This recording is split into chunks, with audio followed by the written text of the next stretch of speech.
Welcome back. What is the loss of a loved one worth? What if they died in the Twin Towers on 9/11? What if you lost your livelihood after the BP oil spill? How it would quantify this in a dollar amount, that is one of the challenges our next guest has had to wrestle with. He's the man the New York Times calls a kind of modern-day Solomon, the person who in the aftermath of those and other moments of crisis in this country is tasked to answer the very questions and more that I posed. Mr. Feinberg, he calls himself a lawyer and a mediator in one, and he gained notoriety by working pro bono on the September 11th Victim Compensation Fund. A delicate task required both balance and sensitivity, and in that effort, he personally conducted hundreds of hearings, which allowed survivors the chance to argue their claims. That episode in his life is one of many recounted in a single chapter of his book, Who Gets What? Fair Compensation After Tragedy and Financial Upheaval. The rest, it profiles his experiences, the ones picked up the financial pieces and distributes them after moments of crisis. He's the man who's decided after so many moments of hardship, things like Virginia Tech, Agent Orange after Vietnam, the BP oil spill, and he tries to figure out what your loss is worth. We're very pleased to have Kenneth Feinberg join us now. Kenneth, I appreciate a few minutes. Thank you very much. Thank you. Well, let's start where this started, I guess. One of your mentors, and you talk about in the book here, Jack Weinstein, a New York federal judge, he was tasked to figure out basically the right compensation allotment for victims of Agent Orange, and he brought you on board with him to do this, and it kind of set you on the course that you find yourself in to this day. Talk about what that was like in the 80s. That was a real challenge because the Vietnam veterans were convinced that their various maladies and injuries were caused by exposure to the Agent Orange herbicide while serving in Vietnam. But in the courtroom, they were going to have a very difficult challenge in demonstrating cause and effect. And even though the litigation settled for about $250 million, Judge Weinstein had the real dilemma and challenge of trying to figure out who gets what.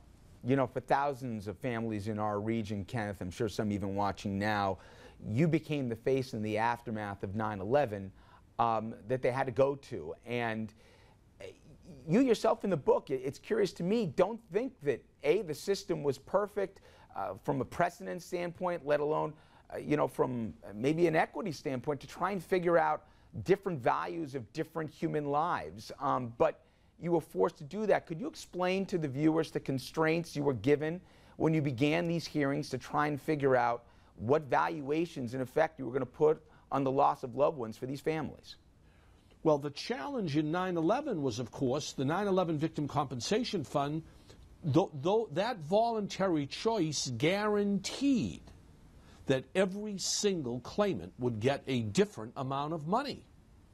The stockbroker, the banker, his family would have to get more than the waiter, the busboy, the soldier, the fireman, the policeman.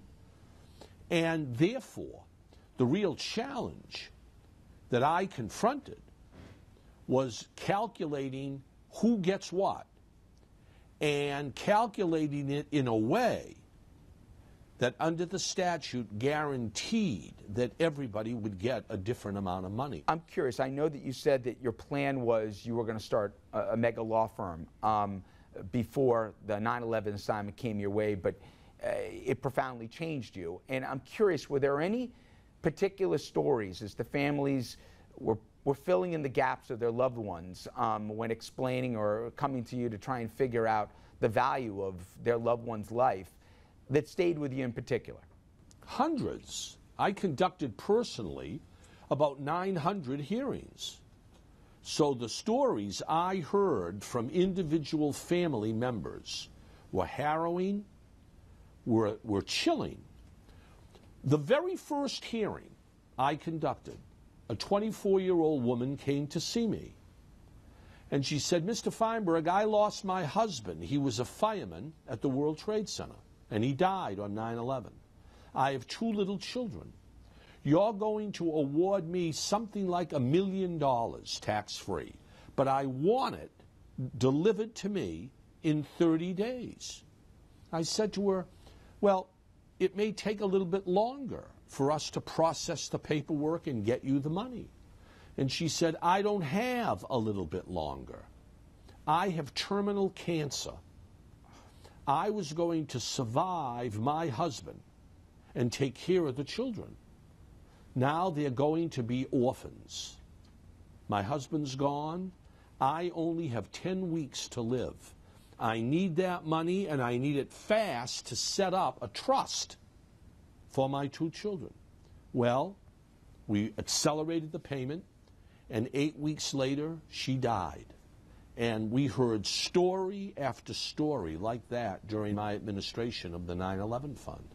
Finally, one of the things I walked away was you yourself don't believe that the strategies that even you've employed here are perfect systems. What do you think, if you had to redesign it, is there a better way to do it than the way that we've done it?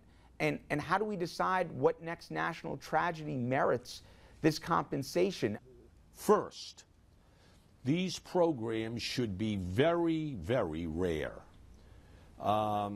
They raise their success, raise serious public policy problems that you point out. Why 9/11 and BP, but no program for Katrina or for Oklahoma City?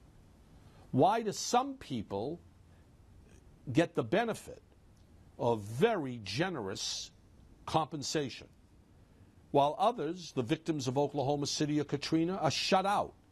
And I think that is why I argue in the book that the program should be exceedingly rare and must be viewed solely from the perspective of the American people, not the victims. If the American people decide through their elected representatives there ought to be a special program just for these victims, that's democracy in action, and that's the only way to justify these programs. Again, the book, What is Life Worth? Who Gets What? Fair Compensation After Tragedy and Financial Upheaval. Kenneth Feinberg, I appreciate a few minutes. Thank you very much. Thank you. Now, to see my entire interview with Kenneth Feinberg, please check out our Facebook page, facebook.com/Richard French Live. We're going to take a quick break. When we come back, Dominic's conversation with John Liu, an interesting one at that. Stay with us. We'll be right back.